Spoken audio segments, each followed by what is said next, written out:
کیا آپ جانتے ہیں کہ حضرت داؤد علیہ السلام کی قوم پر اللہ کا کیسا سخت عذاب آیا تھا؟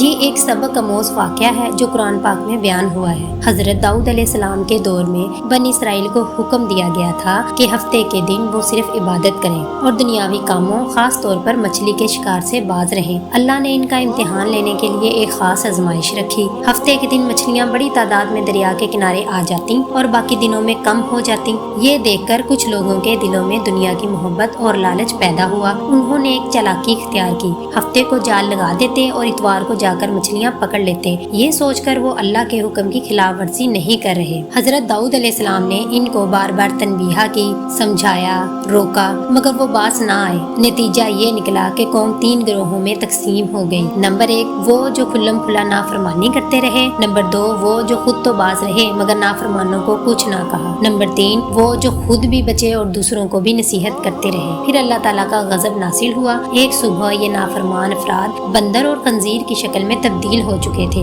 وہ روتے تڑپتے ایک دوسرے کو پہچانتے، لیکن اب کچھ بدلنا ممکن نہ تھا۔ 3 دن تک یہ حالت رہی اور پھر وہ سب ہلاک ہو گئے۔ کہا جاتا ہے کہ اس عذاب کی ضد میں 12,000 کے قریب لوگ آئے، لیکن جنہوں نے برائی سے روکا یا خاموش رہے اللہ نے ان پر رحم فرمایا۔ یاد رکھیں، آج کے جانور بندر یا خنزیر ان لوگوں کی نسل نہیں بلکہ وہ ایک الگ مخلوق ہے، لیکن یہ واقعہ ہمیں یہ سکھاتا ہے کہ اللہ کے احکام کو سنجیدگی سے لینا چاہیے۔ نافرمانی کا انجام ہمیشہ خطرناک ہوتا ہے، چاہے وہ دنیا ہو یا آخرت۔